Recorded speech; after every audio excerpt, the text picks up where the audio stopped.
9 मई था जन्म जिसका सन 1540 रहे। नमस्कार, मेरा नाम अनिकेत सिंह और आज एक बहुत ही धमाकेदार व्यक्तित्व की वीडियो लाया हूं आप सभी के बीच में। आज बात करने वाले हैं अपनी इस वीडियो में श्री पूजनीय 108 श्री महाराणा प्रताप जी के बारे में। देखेंगे उनकी जीवनी के बारे में और किस तरीके से आखिर एक मिथ फैला हुआ है चारों ओर कि महाराणा प्रताप जी हल्दी घाटी में विजयी नहीं हुए थे। पर आज इस वीडियो में मैं साफ कर दूंगा कि कौन जीता था हल्दी घाटी में। महाराणा कभी हारा नहीं और अकबर कभी जीता नहीं। आज इस वीडियो को देखने के बाद आप सभी को ये क्लियर हो गया। स्टार्टिंग में शुरू करते हैं।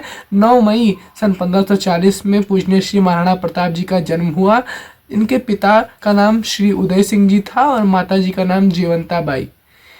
देखिए, उदय सिंह जी की जो थी, उदय सिंह जी की 3-4 रानियां थी, जिनमें से एक रानी का नाम था धीर बाई। और जो राणा प्रताप जी थे वो उसकी सबसे बड़ी पत्नी अर्थात जयवंता बाई जी के पुत्र थे। तो जो धीर बाई जी थी वो चाहती थी कि जो उनका पुत्र है वो राजा बने। तो आप जानते हैं कि जब जब घर में फूट पड़ी, जब तक घर हमारा फूटा तब तक पड़ोसी ने आकर लूटा। ऐसा ही हुआ उस समय पर भी। क्या हुआ कि अकबर बहुत ही चालाक था, शातिर था। उसने जाना कि राजपूतों को ही आपस में लड़ा देते हैं और उसके बाद क्या होगा, आसानी से हम मेवाड़ पर कब्जा कर लेंगे। सारा राजपूताना आसपास का अकबर ने कब्जा कर लिया। पर वो मेवाड़ जिसमें शासक खड़ा था महाराणा प्रताप जी, देखिए यहाँ पर क्या हुआ कि जो महाराणा प्रताप जी की प्रथम गुरु थी वो उनकी माता श्री मानी जाती हैं। बचपन से ही जो जयवंता बाई जी थी उन्होंने महाराणा प्रताप जी के अंदर एक लीडरशिप बिल्ड कर दी थी, जिस कारणवश वो बचपन से एक नायक के तरीके से करते थे। जिस कारणवश उन्होंने बचपन में ही अफगानी सेना को अकेले ही धूल चटा दी थी। तो हम लोग बात करते हैं किस तरीके से अकबर ने राजपूताना में फूट डाली। सबसे पहले भगवान दास जो थे, मान सिंह जी के पिताजी, वो अकबर की प्रभुता उन्होंने स्वीकार की।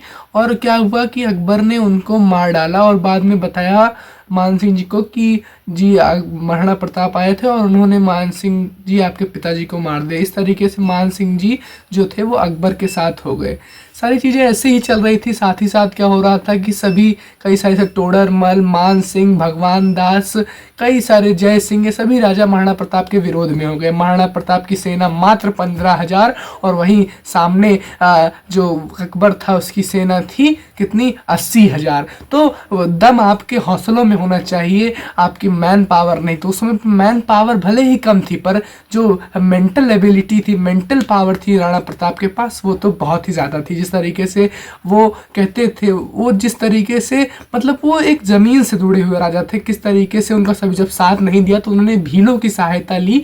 और महाराणा प्रताप क्या करते थे कि अपने घर परिवार में भोग विलास आदि में नहीं रुचि रखते थे, वो लोगों के बीच में रहना पसंद करते थे। जिस कारणवश वो भील के साथ रहते थे, वहीं पर उनका उबाली सब्जियां खाया करते थे, वहीं जमीन पर सोया करते थे। इस तरीके से थे हमारे महाराणा प्रताप। आखिर अकबर चाहता क्यों था कि मेवाड़ उसके कब्जे में आया? अकबर इसलिए चाहता था कि मेवाड़ जो है वो उसके कब्जे में, क्योंकि दिल्ली पर उसका राज था और दिल्ली से मेवाड़ के में जो नदी का मार्ग है जहाँ से व्यापार होता है, तो उस नज़रिए से जो मेवाड़ है वो बहुत ज़रूरी हो जाता है। एक बात और बताता हूँ, महाराणा प्रताप जी के पास जो अकबर थे उन्होंने 8 बार उनकी प्रभुता स्वीकार करने का प्रपोजल भेजा। यहाँ तक कि उन्होंने ये तक कहा था महाराणा प्रताप जी से कि आप क्या करें कि आप हमें अपना मेवाड़ दें, हम आपको पूरा आधा हिंदुस्तान देंगे। इसी बात पर लेकर अब्राहम लिंकन जी जब अपने भारत जाने लगे तो उन्हें माता जी के पास अपने गए, बोले माँ मैं भारत जा रहा हूँ। तो उनकी माँ ने कहा कि वहाँ जाना तो महाराणा प्रताप यानी मेवाड़ की मिट्टी लेकर आना। किस तरीके से उस शूरवीर के यहाँ की मिट्टी में चाहती हूँ मैं उनको अपना प्रभु मानती हूँ, उनको अपना गुरु मानती हूँ। किस तरीके से वो आधे हिंदुस्तान को त्याग कर अपने छोटे से राज्य के लिए वो खड़े रहे। महाराणा प्रताप जी 7.5 फुट के हर देह से बलशाली। उनका जो एक कहानी बहुत फेमस है उनकी, वो तो खुद ही वीर थे ही। उनका घोड़े की कहानी तो आप सभी को पता है, चेतक के बारे में। साथ ही साथ उनका एक हाथी भी था, राम प्रसाद जी, जिसे अकबर ने बाद में कैद कर लिया। और अकबर ने बाद में उनको कैद कर लिया उस हाथी को। पर क्या हुआ कि वो हाथी जब कैद किया गया तो वो बहुत ही वीर था, परंतु उसने खाना पीना बंद कर लिया और प्रभु की प्रभुताई में, यानी कि महाराणा प्रताप की प्रभुताई में उसने अपने प्राण त्याग दिए। इस तरीके से थे हमारे महाराणा प्रताप। आज भी महाराणा प्रताप हमारे दिलों में जिंदा है और उनके जैसा वीर, उनके जैसा योद्धा, अपनी मातृभूमि से प्रेम करने वाला व्यक्ति शायद ही कोई था, कि अपनी मातृभूमि के लिए उन्होंने कुछ नहीं देखा, ना अपना परिवार देखा और ना ही अपने आप को देखा। बस वो अपनी मातृभूमि से प्यार करते थे और कहते थे कि मैं न तुम्हारी मातृभूमि में जाता हूँ, न तुम मेरी मातृभूमि में आने की चेष्टा करो। इस तरीके से क्या हुआ कि महाराणा प्रताप जी मेवाड़ जो थे, उनको छल के कारण महाराणा प्रताप मेवाड़ हार गए और उसके बाद उन्होंने उदयपुर का निर्माण किया और बाद में फिर मेवाड़ जो है महाराणा प्रताप जी ने जीता।